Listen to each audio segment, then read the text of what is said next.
Hello everyone, welcome back to Rolling Solo. My name is Adam Smith. I'm excited today to be starting off the playthrough of Heroes of Terrinoth. Now in the last video, we did this solo setup, which set up the high ground, which is a scenario, one of which we're playing from the core box. And this is not one of the intro scenarios. This is definitely a medium to medium heavy scenario. So this should be, in terms of difficulty, quite a bit more fun and hopefully more enjoyable for you guys watching, even for those of you that have played the game before. So the first thing to make mention of is the first couple rounds will be moving more slowly through the playthrough as I get viewers accustomed to the flow of the game. After a couple rounds, we'll pick things up and we'll really get moving. But first, before we get to that playthrough, I have two corrections to make. So if you bear with me, we'll go ahead and correct those two mistakes from the solo setup video. The first correction I'd like to make is about the exploration deck. This deck is actually not tiered as I specified in the solo setup. It is comprised of the three keywords that comprise this deck when we fully put it together, which was correct, but it should all be shuffled together. It's not set up in a tiered format. So what I've done off camera here is I've taken that deck, which comprised itself of all the different exploration cards that we needed based on the keywords, shuffle those together, and they are now all ready to go. The final correction is in regards to the special setup instructions.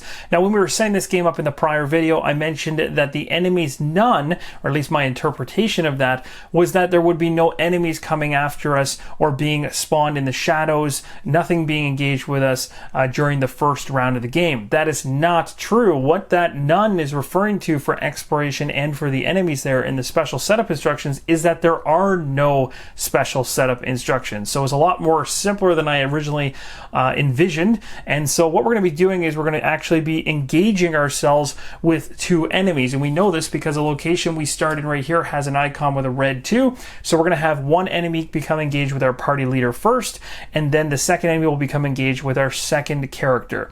Then we're going to move to that blue icon underneath, and we're going to basically pull three enemies off the enemy deck and comprise them into the shadows, and they're going to be face down. We won't know what those enemies are. Just before we engage ourselves with some enemies, how about we find out why we're here and what this scenario is all about? Let's check out the story so far. The archivist rests her weight on her staff. That must be it, the dwarven woman says, pointing toward the trussed roof of a structure peeking between the trees. The Wayhart Archives. Imagine the secrets we're on the verge of uncovering. You waste no time entering the ruin and mounting the crumbling stairs up the multiple levels of the archives. At the top, a gallery allows you to look down on the lower levels. The air is still and undisturbed, but you get a bad feeling you can't shake. The archivist runs her fingertips over the worn cover of an incunabulum. Amazing! You find yourself drawn to a heavy volume on a podium, where a centuries ago sage might have read it the night before the archives were abandoned. You turn the cover aside and the entire building shudders, and for a moment you fear it is coming down around you. We've tripped some kind of ward. The archivist shouts over the din. Creatures start to emerge from the shadows, and looking back the way you came, you see all routes down are clogged with more foes. You get the feeling this place hasn't stayed undisturbed just because no one has found it. So one thing that's very much worth noting, guys, is that right underneath the title of the scenario card we're playing, there's something here that relates back to exploring the location that we're currently in. So we should read this to find out what kind of benefits or maybe something that could help us in this scenario. It says, at the start of each hero's activation, if the active location is fully explored, that hero can claim a success token, one success token.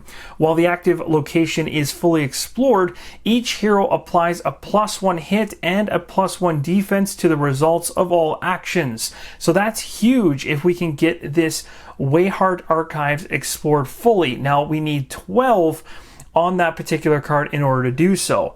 And the party cannot travel because we are essentially stuck in this archives. We basically have to fend off an absolute pile of enemies. So those enemies now are piling into the room. So we're gonna go ahead and reveal the two enemies which will be engaged with us. So Krutz is going to get the very first enemy, and the first enemy off the top of the deck is a reanimate warrior who's gonna be engaged with him. Next, another enemy comes busting through the door towards the Elder, and that enemy is a zombie. And as our heroes try to fend off the enemies that are now engaged with them, 3 more enemies creep into the back of the room in the shadows. We are now ready to begin our playthrough of the high ground, but first want to mention the victory and the defeat condition. The victory condition states that at the start of the Peril phase, if the Peril marker, which is shown on our scenario card right here currently, is on the last space of the Peril track, which means it's gone from here all the way through the Peril track to the very end, we win. In other words, if we can survive, it's a time-based scenario. We're going to have waves of enemies coming at us, and we're going to have to try to fend them off and stay alive until the end of the Peril track. If that's the case, we read the victory note on the back of the card. There is a defeat condition, of course, and if all heroes are defeated, you have lost. And in that case, you flip the scenario card over, check it out, and there'll be some flavor text as to how that happened. Heroes of Terrinoth is played over a series of rounds, and each round has 4 phases during which the heroes are going to perform actions. We're going to attack some enemies. Peril effects are going to happen. They're going to cause chaos, and the party moves between locations. So during a round, the heroes are going to resolve the phases in the following order: hero phase, enemy phase, peril phase, and travel phase. And I will denote these on screen as we move through them for the first round. After that, you're on your own, and I will be mentioning how we're moving from phase to phase, but they will no longer be shown on screen, so we can speed things up as we go through the playthrough. So first off, one thing to note is that I won't be exhausting cards on camera because it will cause me to restructure the entire look and feel of the video, as if I turn cards like this, they automatically start going off the playmat. So in order to make things easy when we go through the playthrough, I'm going to be using these crystals to denote when I've spent a particular ability, essentially, or used a particular card, like aid, attack, explore, or rest, and we're going to have a certain color for each one. The only one that doesn't match is the rest one, which will be white, and we'll think about it like purification or cleansing, so it's going to be white, because I don't have any orange, but everything else will match color-coded. We have a green for explore, we have a purple for aid, and we have red for attack, and the white will sit, like I mentioned, on rest. So when your turn comes around to activate, in this case Crutz for us, we have the ability to use any of these 4 particular cards right here. We could use aid, attack, explore, and rest, but when you do so, you follow all the bullet points and all of the text on the card from top to bottom and resolve them all. So there's going to be certain situations where you're going to resolve a card because you might like bullet point 2, but bullet point 1 won't apply. Then you'll just skip right past that.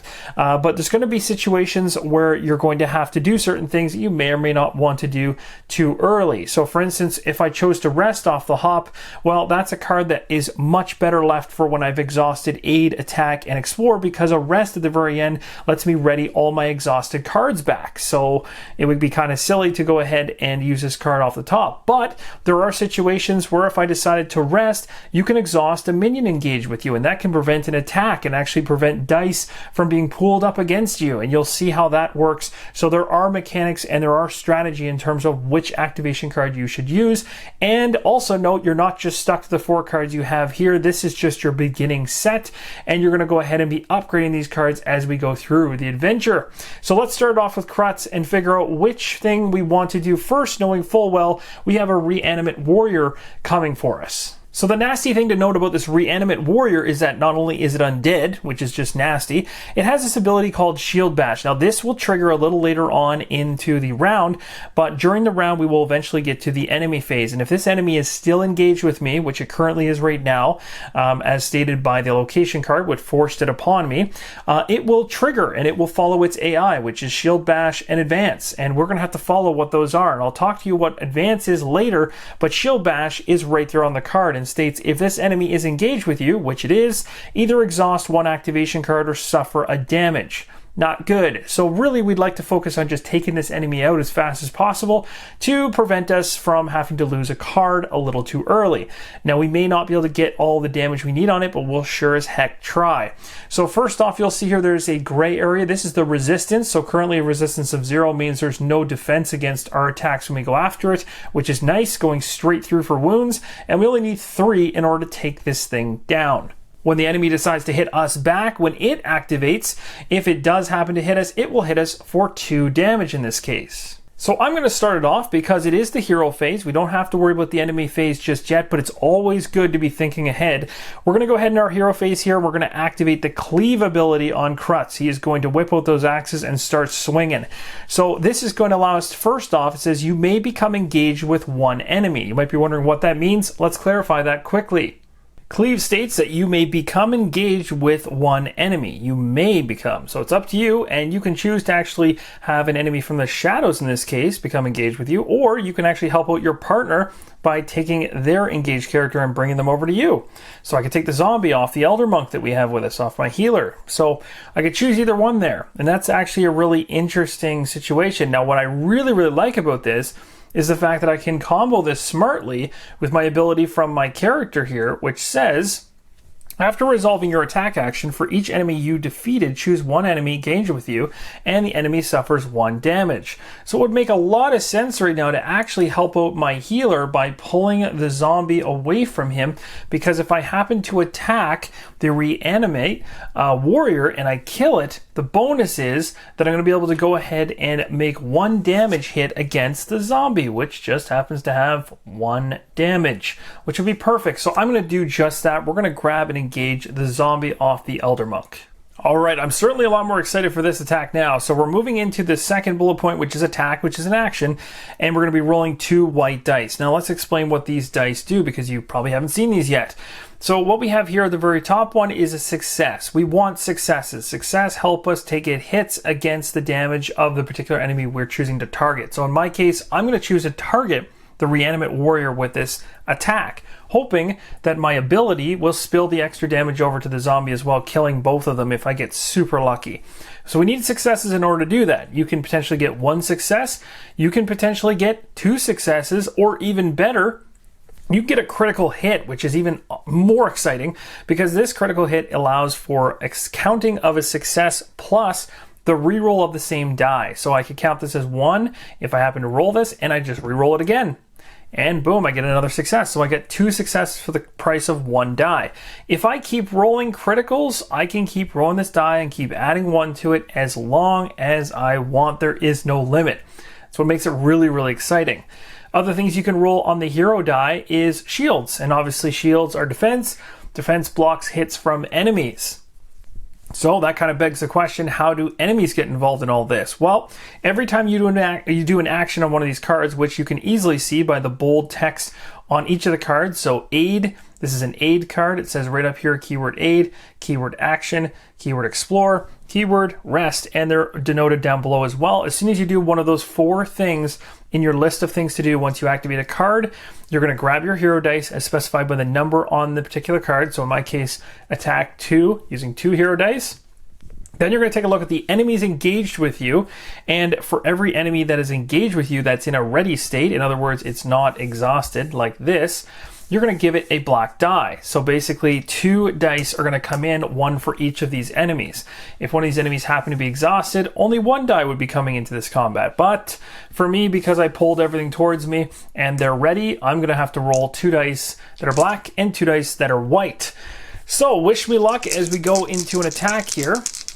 And the really cool thing too, as you can see here beside this attack, is it says attack, roll 2 dice, but before resolving this action, you may target up to 2 enemies. So I'm choosing to target both, meaning that I can actually hit both of these enemies with this roll. So there's my roll. Oh my gosh. Okay, so that's quite an amount of pain there for me. So first off, we got a defense, which is good because it can block one of the hits that we got from the enemies, but we also made a hit against them. That's good. We also got hit again, so 1 hit will get through, but we also hit them and got a critical, meaning we can re-roll. So in order to do this, I'm going to go ahead now and I'll use this die here to denote the 1 success. This is just going to help us remind ourselves that we got a success from this critical. And I'm going to re-roll this other white one. I'm only doing that because it just makes it easier to count on screen. Normally you just re-roll the same critical die and just remember the one you got in your head. So in this case, this worked out perfectly because I got 1, 2, 3 successes. 2 shields allow me to block both the hits from the enemies, so nothing happens that way. 3 damage is going to hit the reanimate warrior, and 3 damage is enough to kill this. And the beautiful thing about this is that after resolving your attack action for each enemy you defeated, so I'm going to be defeating the reanimate warrior, choose one enemy engaged with you and that enemy suffers a damage. So I just wiped out both enemies with my dual wielding axe crazy warrior Krutz. He is a machine and an amazing play right out of the gates for him. Now, just so there's no confusion about how dice are resolved during this whole situation, is first you roll a dice, second you resolve your hero dice, third you resolve the enemy dice, and fourth you do cleanup. So how that and why that's really important is because you resolve the hero dice first, the enemy dice second, and the enemies can still hit you even when they've technically racked up a bunch of damage and are defeated. They're only actually defeated and removed in the cleanup step, which is the last step of that. So that's really important to note. So if those damages hadn't have been blocked that they rolled, they would have come through and hit me before those guys got killed off.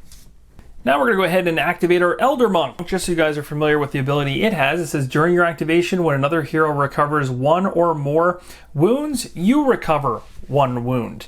So that's pretty handy. So something we'll have to remember as we go along. Of course, it says during your activation when another hero recovers one or more. So we have to remember that situation because it could help us later on. We have 4 different activation cards to choose from, and we don't have any enemies. So in my opinion, the smartest choice to go after right now would be to plug away at this location card, the Wainhart Archives. The reason being is this location card has 6 progress on it out of the gate, which is great.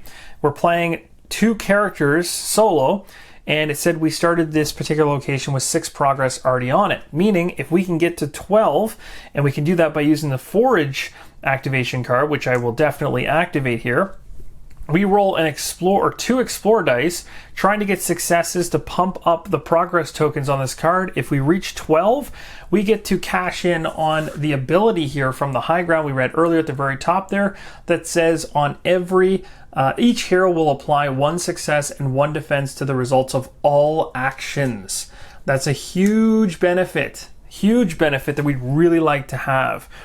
And it gives us just more progress points on the card to spend, because this particular card says at the end of the travel phase, the party leader either discards 3 progress from this location or spawns 1 enemy engaged with the party leader. So having more progress on there to stop those enemies from coming at us at particular points when we get overrun could be really useful. So I'd like to rack up that progress as fast as possible. So I'm going to choose to go ahead like I just did here, activate the Forage. So we're exploring for 2. I have absolutely no enemies engaged with me because this is a location. I'm only putting it here just so you guys can see it. So we only get to roll 2 white with no black, which is exactly what we'd like here.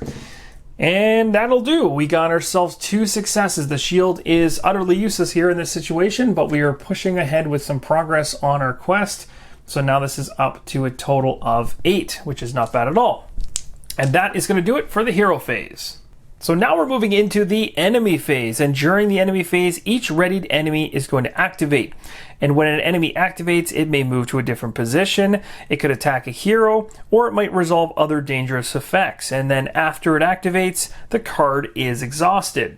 Now we'll talk about choosing enemies within the enemy phase. So starting with the party leader, in this case Krutz, and proceeding clockwise, each of our characters are going to choose and activate 1 enemy. And while the hero is resolving an enemy activation, they are considered the active hero. When choosing which enemy to activate, a hero must choose an enemy that is engaged with them first, if possible. We don't have anybody engaged with us first for either of our characters, so we got to move past that. If there are none, or if all of them are already exhausted, the hero chooses an enemy in the shadows instead. We actually do have some enemies in the shadows. Regardless of whether the enemies in the shadows are face up or face down, we still would actually activate them. So some enemies will actually sit in the shadows and will still activate based on their AI. It may never actually come out and become engaged. They may want to hit us from distance. But as of right now, all of our enemies are face down in the shadows. So we will be starting with our party leader, which is Krutz, picking one of those 3 and flipping it over. It doesn't mean when you flip it over that it automatically becomes engaged with you either. It just becomes flipped over, it's activated, and the activation of the card might cause the card to come out of the shadows, move from the staging area of the shadows and into and over to your engaged area. So we'll see how that pans out in a second here when we choose those cards. So each of our characters are now going to pull 1 from the shadows. Lastly, in terms of choosing enemies, another important note is that a hero cannot activate enemies engaged with another hero. If there are no readied enemies engaged with a hero or in the shadows, that hero does not activate an enemy. So Krutz, because he's just super strong and thinks he's the best guy ever after just thrashing 2 enemies, he's going to go right for the center. Let's see what we got in the middle here. So we're going to flip this middle card up and see what we have. Got ourselves some goblin archers to deal with. Now we're going to go ahead and we're going to resolve the AI on this card for its activation.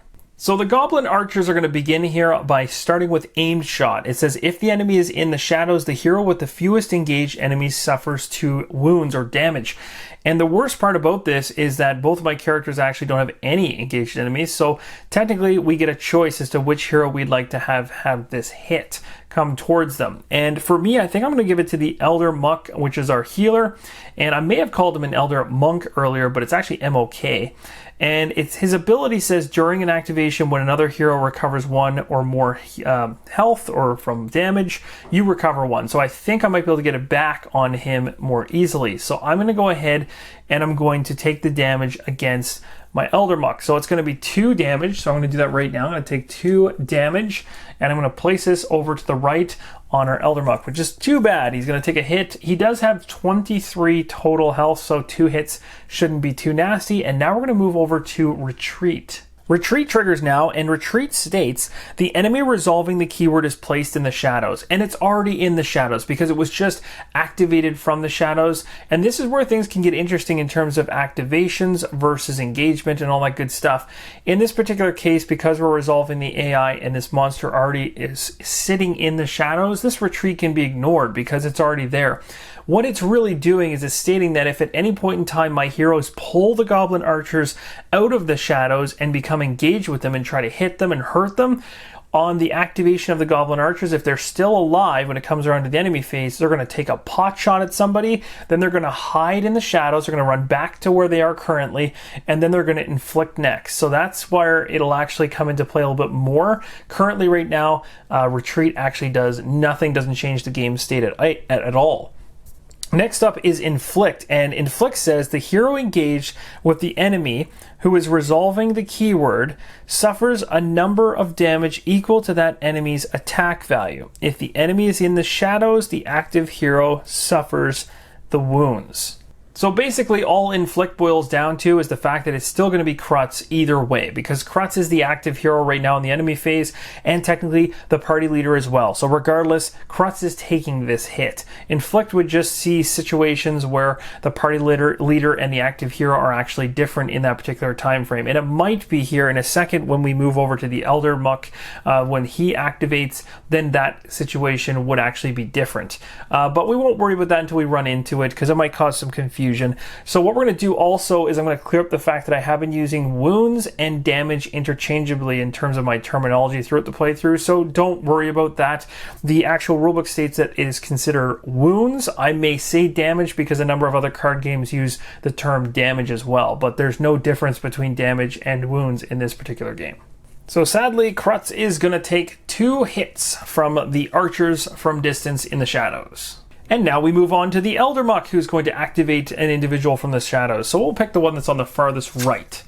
Ooh, the Goblin Witcher. Interesting. So let's go ahead and see what the AI says for us to do for this particular individual. And just to note, the active hero in this situation now is the Elder Muck. Alright, so the Goblin Witcher has activated and it's going to Hex first. Hex says if this enemy is engaged with you, become weakened. Weaken's a condition, and currently this enemy is not engaged with anybody, so that will not happen, thank goodness. Next up, it's retreat. So again, this enemy is another one of those enemies that is going to constantly be running away from us, trying to hit us from distance, running back into the shadows. And lastly, it's inflict. And we know inflict says, as we mentioned before, the hero engaged with the enemy who is resolving the keyword suffers a number of damage equal, or I should say wounds equal, to that enemy's attack value.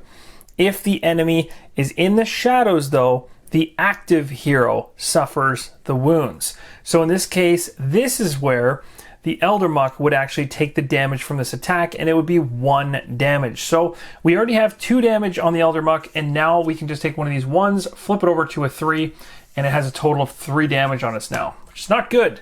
But we have now resolved that particular card. You'll see the Peril track right here. All you do is you increment the Peril track up by 1, take note of the icon underneath and match it below and read that text. So you'll see here we nailed the blue one. It says you find that the stairs are not the only way for the attackers to reach you. Positions you once thought safe are now less so. Spawn 1 enemy, engage with each hero, and 1 enemy face down in the shadows. So starting out with our party leader, we're going to go to the enemy deck and pull a card and see which readied engaged enemies coming at us. All right, Krutz has got a zombie. Good. That's something nice and easy that he can handle quite easily. Hopefully, maybe he can pull again from the Eldermuck and be able to do another combination kill. We'll see how it goes. Let's head over to the Elder and see what engaged enemy lands with him. The Eldermuck is going to get, oh no, this is bad. All right, so here is a new card coming into the shadows, comes in face down. We don't know what it is. And that's going to end the Peril phase. Now we're going to move into the travel phase. But the travel phase is really, really quick in this scenario because we're actually never going to leave the Wainhart archives. This is all about staying here and staying alive. But during a regular travel phase, during that phase, the party may travel if they have fully explored the location. So if you've got enough progress points here that match the actual location that you're at this point, you may travel if you choose to do so. And you basically, if the party chooses not to travel, you just proceed to the end of the round. The party cannot travel, though, if there are no location cards remaining in the location deck. And as you can see, there technically isn't for us because there's only 1 location, so we can't travel. The party leader is the active hero during the travel phase. So in this case, that would be Krutz. And while traveling, there's a few things to take note of, which I'll mention here, but again, don't impact this particular scenario at all. When the party travels, they resolve the following in order. The party leader will discard the active location and any progress on it, as well as all enemies in the shadows except for those with the Nemesis trait, which is something that is not worth explaining right now, but something you can find in the rulebook if you're interested. Second, the party leader may pass the party leader token to a different hero. This is the only point in the game you can actually take that particular token, which is this torch, and switch it to a different party leader when you choose to travel. Third, the party leader draws a new location card from the location deck, places it face up, and as you did in this setup, is going to go ahead and spawn enemies based on the new location spawn values. That's going to be newly engaged enemies if the icon is red and has a number in it, and same with the shadow for the blue. Pretty straightforward. You do those 3 things and you've covered the travel phase. Then you move to the end of round. The travel phase for us in this scenario is a complete wash, but the end of round is very important still because after all phases of the round are resolved, the party resolves any effects that occur at the end of the round, such as effects on some quests. The party leader is the active hero while resolving end of round effects, and after all end of round effects have been resolved, the heroes start the next round with another hero phase, and you just cycle right back around. But one thing to really note is to take a look at your locations, take a look at your scenario card, and other cards in the game for anything that has end of travel phase or end of round effects. And in my case, I actually have one. So at the end of the travel phase, the party leader either discards 3 progress from this location or spawns 1 enemy engaged with the party leader. So Krutz, in other words. Now Krutz does have the ability to, when he defeats an enemy, which he has a zombie on him, to do 1 damage to another enemy. So the cool thing is if I get a nasty enemy by going ahead and having an enemy engage with me right now so I don't lose progress, I could likely do a 2-for-1 with him pretty easily. Might make sense to try to swing that, even though we just pulled a Golem, which happened to land on Eldermuck, which is not good because the Golem is a 5-wound enemy when you get 5 wounds through on this thing, but it has a resistance to 1, so it's going to make it even tougher to get it through. And then on top of that, it does about 3 damage every time it activates to the hero that it's engaged with, which is really, really bad and can add up pretty quick. So I don't think we should kind of wait too long, and I also don't think that I want to lose out on the progress I've made in the archives by losing 3. So I'm going to actually just choose to suck it up, and we're going to pull another card from the enemy deck. All right, let's see what enemy is going to come out of the gates engaged with Krutz. Let's see. Goblin Archers, that's actually pretty good. That'll work out because Goblin Archers, as we know, they've been lingering up here in the shadows as well, taking shots at us with their arrows, but now this one's engaged with us. The good news is that if I can kill this thing, the 1 damage can kill the zombie too. Now the bad news is I've already exhausted my cleave, so I'm going to have to find a way to get myself back on my feet here. It might take me a full turn to do so. I might have to regroup in order to exhaust a minion and to recoup my card in order to do enough damage to wipe those 2 away. Definitely slowed me down quite a bit, but we've kept progress on the card for the location, which hopefully will pay off later on to give us additional shields and an additional shield for defense and additional success, which would be a plus for actions and things like that. Now there is one correction I'm noticing that I missed, so we're going to go and do that right now.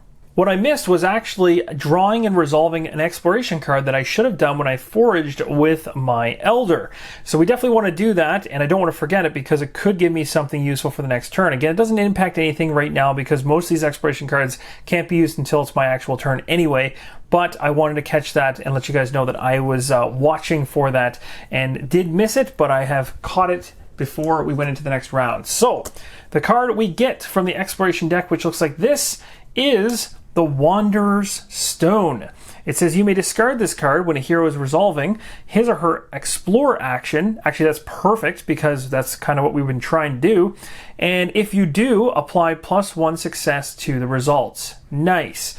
Now, it's not exactly the kind of card we want to use right away, thanks to the Golem showing up here with the Elder Monk, but I'm glad I remembered that. We were able to get that corrected, and we can move into the next round. So we're heading into our second round, and you can see here that the strategies start to open up, and you might be wondering, well, how so? Mainly because we have activation cards that we can choose from. We cannot use Cleave again, but we have 3 other ones: Protect, Advance, and Regroup, all doing different things. We also have 2 engaged enemies with us, the zombies and the Goblin Archers, and each of them, if they activate during the enemy phase, are going to follow their AI and behave differently. So the zombie, I should say, is going to grab, advance, and grab. And grabbing basically has us burning or exhausting activation cards. The nasty thing is, technically right now we're in their hero phase. If I was to go ahead and choose whichever card I wanted to activate, like Regroup for instance, or another card, essentially this zombie will come in after the fact and exhaust 2 of my cards. If at any point in time all 4 of my cards are exhausted at the same time when I start my next turn, I actually take 2 damage. So in other words, exhausting all your cards and having them all exhausted is a bad thing. I would take 2 damage and then I would unexhaust all those cards. So it's something you don't really want to have happen all that often because it actually does damage to you. That's why you have the Regroup card or the Heal card, or Rest essentially, which is an action which allows you to unexhaust all of the other activation cards that you have. So the question becomes, do I want to try to regroup? Because the bonus with regrouping is I can actually exhaust a minion. If I exhaust a minion, that minion doesn't activate during the enemy phase. So if I exhaust a zombie, for instance, turn him sideways, he doesn't get to do all this good stuff. So that could really help out Krutz. But on the other hand, if I'm focusing on helping Krutz, I'm not helping my Elder Monk on the other side. And that individual now has a Golem attached to him. And that Golem is a resistance of 1 and a health of 5. And it's not a small individual. And I would love to protect that individual by giving him aid. So that's where the choices really come into this game, is once you start moving through it, you start realizing all the different synergies between the characters and the choices you have to make. And in my opinion, doing any type of advance right now in terms of trying to get our progress up to 12 is not worth it. We're currently at 8 and we still need 4 in order to get up to that. And I don't think we're that close to make that happen. So I think Protect or Regroup are our options. The question is, which one? I'm going to go ahead actually and activate the Regroup activation card, which is going to allow me to actually go ahead and exhaust a minion engaged with me. Now the question then becomes another form of strategy, which is which of these guys I should exhaust. Now if I go ahead and exhaust the Goblin Archer will not take an aim shot at me. It says if this enemy is in the shadows. Now that won't happen anyway, but it will retreat basically if I don't exhaust it, and then it will inflict damage on me from there, and it will no longer be engaged with me and it'll run away. So there's that. Or essentially the zombie, which is going to hit me for 2 different burning of activation cards, which will then force me into taking 2 wounds, and that's no good. So for me, I think I'm going to go ahead and say let the Goblin Archers go. I'm going to exhaust, because it says you may exhaust 1 minion. This is a minion card, the zombie, so I'm going to go ahead and exhaust that 1. We'll move on now to rest, which says rest, roll 1 die, so 1 white die. And it says when resolving this action, apply +1 defense to the result. So the good thing is we already have a defense going into it. And now we're going to go ahead and roll. And whatever I happen to roll, I get to also go ahead and replenish some actual wounds for myself for whatever I happen to roll, which is a plus, as long as I get successes, of course. So here we go. We're rolling, and we're hoping for a nice. I got at least 1 success, so I can heal 1 damage. That's not bad.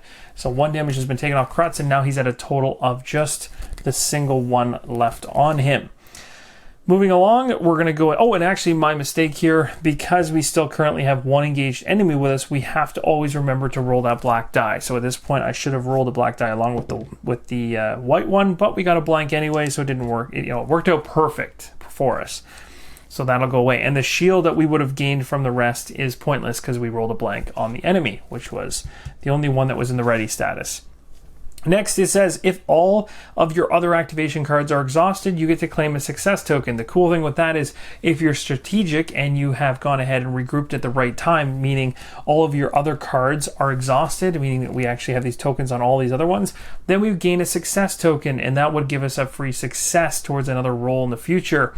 We don't have that right now because I'm really just trying to get Cleave back up in action so that I can go ahead and start slaughtering all the monsters that I have engaged with Krutz. So we won't be able to take advantage of that 3rd bullet point. Now moving on to the last one, it says ready all of your activation cards. And when it says ready all of your activation cards, it includes the regroup card. So Cleave as well will also become ready. All right, so we've come around to the Elder Muck, who definitely could have used some protection from Krutz. Now, Krutz, if it had to use the protection activation card, which is the purple one on his side, he would have actually potentially given me successes to help me fight the Golem. But it didn't work out like that because Krutz has his own problems to deal with. Wasn't able to do that this turn, so it looks like my Elder's going to have to do things on his own. And the thing he has to deal with currently is this nasty Golem here. So what do we do? Well, I'm going to go ahead and choose to clobber. I'm going to try to do my best attack possible against this Golem. And I'm going to choose to attack this Golem. Now, we don't have to choose our target until we get to the attack action. But the first thing we get to do on the clobber card is we can become engaged with another enemy. And that means we can pull an enemy from the Krutz to save him from having to deal with somebody, or we could grab somebody from the shadows. What I'd like to do is take a look and see if any cards are affected or going to affect us if they're in current positions where they are currently, if that makes any sense. What I mean by that essentially is there any cards in current positions that will hinder us? And there is. In the shadows, way up here in the top, just off screen, we have another set of Goblin Archers. We already have Goblin Archers on Krutz, but you'll notice here when they activate, the second one has an aim shot. And aim shot says if the enemy is in the shadows, the hero with the fewest engaged enemies suffers 2 wounds. The nasty thing with this would be the Elder would be that character. So this second enemy, if I happen to not engage it, would sit in the shadows and take pot shots at the Elder, giving me 2 damage guaranteed, which I don't want. So I'd rather have myself go ahead and engage it. Now the downside and the risk reward here comes into play when I'm trying to make an attack. I'm going to focus my attack on the Golem, which will allow me to have 2 white dice. The downside is by bringing in another engaged enemy, I've now bring 2 black dice into the equation instead of just 1, because if I had chosen not to bring the Goblin Archers in, I would have had a much easier roll. So now we're going to be rolling 2 white, 2 black, and hoping for the best. But this, knowing full well that I'm going to avoid 2 damage during the enemy phase activation, which is nice. So I think it's worth it. So we'll go ahead with that. So we're going to roll all 4 of these dice together, hope for good things. And at this point, it's very, very, very important that we choose who we're going to target our attack against. So we have to choose now who's taking this hit. Are we going after the Goblin Archers? Or are we going after the Golem? In my opinion, oh, this is so hard. I do really want to go after that Golem. I don't know if I'm going to be able to get enough damage to go against it because I need 6. So it might not be smart to do that. Maybe it's smarter to go against the Goblin Archers. So in this case, maybe I will go against the Goblin Archers first. So let's do that. Let's actually go ahead and attack the Goblin Archers this time around because we have a better chance of maybe getting close enough to kill them on this turn. So let's see what happens. All right, so we ended up getting a hit and one of the skulls for the enemies, which is not good. We have to resolve the hero dice first. We got 2 successes, which is not exactly how many I really wanted. And we also got a defense. So we get to block the hit that comes from the enemy, so that's good. We're going to have 2 successful hits go against the goblin archers, so we don't get to kill them, but we get a little bit closer to killing them. And now we have to go ahead and trigger the enemy die for the skull, which is going to trigger our nemesis right here. And our nemesis says either suffer 1 damage or this enemy recovers 1 damage. So I'm not going to do anything again because in the nemesis layer I can choose either or, and currently with no actual damage against that particular nemesis, I don't have to, there's no downside for me to choose the one that where he recovers health. So I'm happy to let him recover health that he doesn't need anyway. So we're safe for now. In other words, for the first portion of this particular scenario, that skull's not going to hurt us. But by about the halfway point of the scenario, things are going to get rough when that nemesis comes out of its lair. So that's basically how that particular attack went down. And then the other thing we get to do as part of Clobber is claim a success token, which is the first success token we've actually had during the game.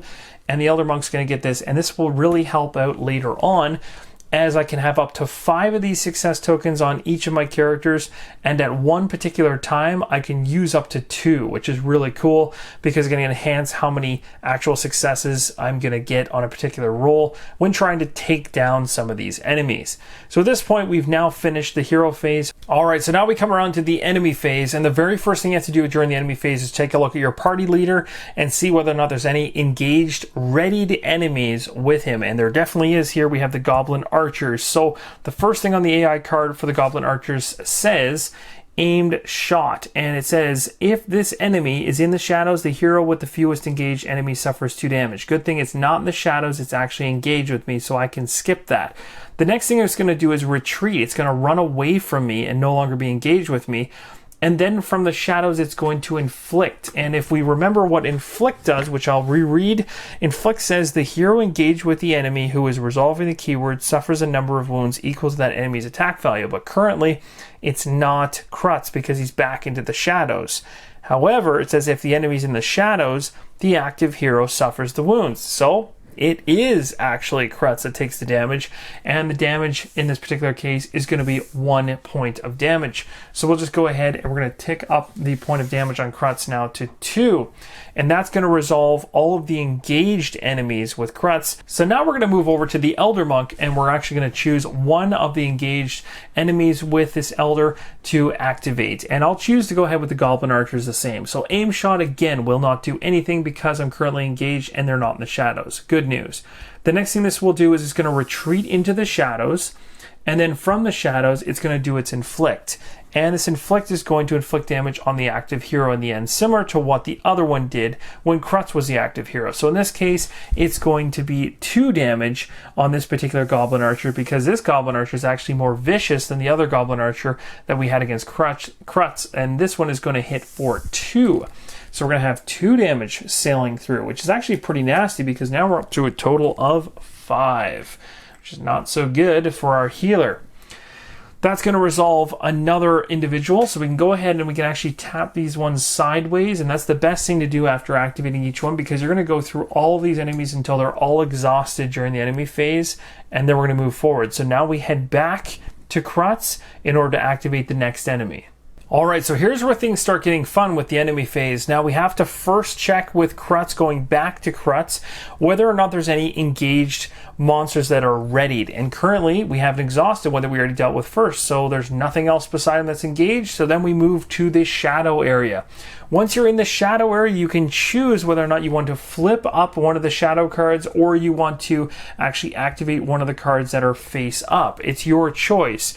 But the only thing you can't do in this particular situation is activate one of the enemies that's actually engaged with another character. So I couldn't activate the Golem, for instance, on Krutz's turn, but I could potentially flip this card over, reveal its AI, and follow it, or I could go ahead and take a look at the Goblin Witcher and follow this AI, or I could go for a gamble here and try this one. So that's really the question, is which one inside of the shadows do I want to activate for Krutz? So I'm going to actually have Krutz go ahead and reveal one of the ones that's flipped down. So we're going to reveal this one right here. So this one's going to flip up. And the reason I'm choosing this one is because the Goblin Witcher is pretty easy. And I'm going to leave this one for the Elder Monk because the Elder Monk's already in big trouble with the Golem. And really the only thing the Goblin Witcher is going to do is inflict some damage on him. And it'll only be one, so it won't be that bad. This, on the other hand, pulls up another Goblin Archer. So this is really bad because the Goblin Archers, with the active hero being Krutz, are going to activate based on the aim shot. The aim shot says if this enemy is in the shadows, the hero with the fewest engaged enemies suffers 2 damage. Currently, right now, both of our characters are exactly the same, so I get to choose. I will choose to have Krutz take the hit because the Elder Monk right now is currently more heavily damaged than Krutz is. So I will have Krutz take the damage for that. Then the Goblin Archers are going to retreat, but they're already retreated out to the shadows, so we'll skip that. And then they're going to go ahead and inflict. So on top of it, they're going to inflict an additional damage on the active hero because they're in the shadows, bringing me up to a total of 5 on Krutz. Don't want to forget to go ahead and exhaust the enemy we just activated. Alright, so the next one we're going to go ahead and activate is the Elder, of course, and the Elder has to look at the engaged enemies first, so the Golem is number 1. First thing it's going to do is punch. It says if this enemy is engaged with you, suffer a damage. So right off the top, we get hit for 1, which we might as well just convert into 3, so now we're at a total of 6. Not looking so good for our Elder. Next thing it does is advance, and advance says the enemy resolving the keyword engages the active hero. The active hero currently right now is the Elder, so it will just stay with the Elder. Basically just sticks to him, there's nothing else left. This enemy right here says this enemy can exhaust only after it activates. So right now it's going to exhaust. This is one of those enemies that you cannot try to exhaust using like Heal Thyself, which says you may exhaust one minion engage with you or something like that. If you have any kind of ability that it can exhaust an enemy, this particular golem states on it that you can't exhaust this one unless it activates, which it just did. So that one is now complete, and now we're going to go ahead and look for the next activation coming from Krutz. So we're back over to Krutz again. We're going to check to see if there's anybody engaged with him that is ready. No. We're going to take a look at the shadow area. We have an exhausted enemy, a Goblin Witcher, which I'm going to leave for the Elder, and we have one unrevealed. So let's go ahead and reveal the unrevealed one. So, oh my gosh, it's another Golem. That's going to be a serious problem. So the first thing it's going to do is it says this enemy can exhaust only after it activates, very similar to how we talked about the Elder Monk. The first thing it does is punch. If the enemy is engaged with you, suffer a damage. It's not. It's in the shadows currently, so we skip over that. The next thing it will do is advance, and this is where it's nasty because this Golem is going to advance on the active hero. The active hero in this case is Krutz, so the Golem is going to come down here, and when it does, it has now finished its activation and will go ahead and exhaust. So now we only have one left, the Goblin Witcher in the shadows, and we're going to move back over to the Elder, who's going to resolve that final one. Alright, our Elder is going to handle the very last unexhausted enemy on the entire game board, which is the Goblin Witcher. First thing it does is Hex. It says if this enemy is engaged with you, become weakened. Good thing it's not engaged with anybody right now. We can skip it. It's going to retreat next. It's already in the shadows, so retreating just means it unengages from you and goes into the shadows. It's already there, so it won't happen. Last thing it will do is inflict. So it's going to focus its damage, which is 1 against the active hero, which happens to be the Elder. So the Elder will take an additional hit and is now up to 7, but it sits up here in the shadows still and is now exhausted, and we've completed the enemy phase. So now at this point, we're going to finish up the enemy phase by readying all of the enemies because we have completed the enemy phase, and at the very end of it, you just make sure all your enemies are back in a ready state again. As you can see, the game board has changed in terms of where they're positioned. We have a bunch of enemies up here in the shadows we're going to have to deal with. The archers kind of run away from us. We actually have 3 Goblin Archers up there now, which is nasty. And now we move into the Peril phase, where we're going to go ahead and move up the Peril track. We can see here we're moving into a green icon, so we'll go ahead and read that section. It says, give me a little more time and I can restore the ward. The archivist calls as she consults one of the archive's volumes. You force back the tide of foes long enough to catch your breath. Each hero upgrades 1 activation card. The party leader may pass the party leader token to another hero. So with that information now known, I'm really tempted to go ahead and have the party leader become the elder. And the reason for that is because I have all these activation cards. I've used 2, and the only ones I have left are Heal Thyself and Field Medicine. And if I go ahead and use Field Medicine next, I can help make Krutz more powerful when he goes up against the golem that is now assigned to him, giving him a better chance to get rid of it. Plus, the bonuses, I can actually give that particular hero a recovery of 2. Plus, the next time it comes around to the Elder, I can heal and gain myself some extra bonuses because all of my other cards will be exhausted. So I think that makes the most sense to make the Elder Muck go first. So we're going to choose to do that, but then what we're going to do right now is we're going to go ahead and take a look at our activation cards because we get to upgrade 1 activation card each. Alright, so here's where things get really cool because when you're upgrading your character, you're actually upgrading your activation cards, and we get 1 of those for each of our heroes. But first we have a choice to make. So for my Elder, for instance, who is a healer, I have a choice to go the Disciple route on the left or to go the Spirit Speaker on the right. Now, the thing is, you'll want to take a look through all of the cards, all 4 of them, for the particular class that you're interested in because they'll all have powers that are different or special about them. And once you go down the route of one or the other, you have to stick with that particular path. So it can really be advantageous for you to do a little bit of looking at the strategy of what you're trying to accomplish in your scenario versus the cards that are going to be available to you, because once you've chosen one of these paths to go down, you're stuck with that for the remainder of the scenario. For this particular playthrough, I've chosen to go down the path of the Spirit's Speaker. That is the path that I'd like to follow, and I'm going to go ahead with my healer and choose an aid card called Natural Remedy. It's going to allow me to roll 3 dice, and those 3 dice are going to be really helpful, allowing me to go ahead and claim successes for the hero that I'm rolling for. So in other words, I'm able to actually aid Krutz by giving Krutz successes, which is huge. Then the target hero may ready 1 activation card, so in other words, I can allow him to continue to attack and exhaust a minion engaged with him in order to make his lighten his load of engaged enemies, which is handy. Plus, the target hero recovers some wounds. So I think Natural Remedy makes perfect sense for this scenario. So I'm going to choose Aid, and by doing so, Field Medicine here that I have sitting next to me as a basic card is going to be replaced. One thing to note though, guys, if you have happened to have exhausted that card, so if I actually happen to have had an exhausted token on the particular Field Medicine card, that would still carry over to the upgraded card. But in this case, it wasn't exhausted, so I'm not going to have it exhausted when I go ahead and upgrade it. And now we finish upgrading the healer, we'll move over to the Warrior Krutz. So similar situation for Krutz, except I'm going to probably focus on a different area or a different card, but I have 2 different classes to follow here, Berserker class or the Knight class. And there's going to be a number of different choices that I can pick between each of these. So I'm going to go ahead here, take a look at them, and choose one strategically. So for Krutz, I've chosen to follow the Knight path. I'm going to go down the Oath of Honor, an honor to protect my healer. It says you may become engaged with 1 enemy, and that's the first bullet point. The attack allows me to roll 3 dice, and before resolving the action, I can choose 1 other hero, so my other healer being my healer, and you may target 1 additional enemy engaged with that hero.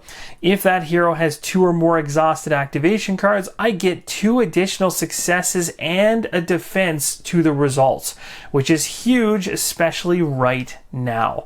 So I'm going to be also planning to use the healer in that capacity to make sure that I get to those 2 exhausted cards in order to take advantage of that as much as I can, and also using Natural Remedy from my healer in order to reactivate this Oath of Honor as much as I possibly can. So here we go, hoping that this pans out for me, but this is going to conclude the Peril phase, and at this particular point now, I'm going to go ahead and replace the Cleave card on my Krutz Warrior with the Oath of Honor, and that one is going to be available and isn't exhausted. So that ended the Peril phase. We're now moving to the Travel phase. We know the Travel phase for this particular scenario is extremely fast because there is no traveling that can be done. So we skip right past that to the End of Phase, and the only End of Phase effect currently in the game has to do with our Wainhart Archives location. And again, we have a choice here. It says at the end of the Travel phase, the party leader either discards 3 progress from the location or spawns 1 enemy engaged with the party leader. This party leader now will be the Elder Muck, which which is currently has a golem sitting waiting to attack. Actually, both of our characters have a golem attached. So I'm going to leave this up to you guys. This is going to be the end of the playthrough of part 1 right here. I want to know from you guys, do you think we should spend some of the progress we've accumulated here, which we have 8, in order to avoid having another enemy come out against the current party leader, which would be our Elder Muck, or we can go ahead and actually have that particular enemy come out by spending the progress. Now, the other side of the coin there is that if we can get up to 12 progress on our location, we're going to gain an additional shield and an additional success on every single attack. Currently, there's only 1 engaged monster with the Elder and 2 engaged monsters with Krutz, so we could potentially maybe handle another enemy, but things got a little dicey there. We've already got 7 damage on our Elder and we have 5 damage on Krutz. So it's getting interesting. And I'd love to hear from you guys. Let me know in the comments below, what do you think we should do next in terms of that location? Thank you guys so much for watching. If you saw anything that I missed, let me know in the comments below. I'll be sure to correct it for the next video. And as always, keep on rolling solo.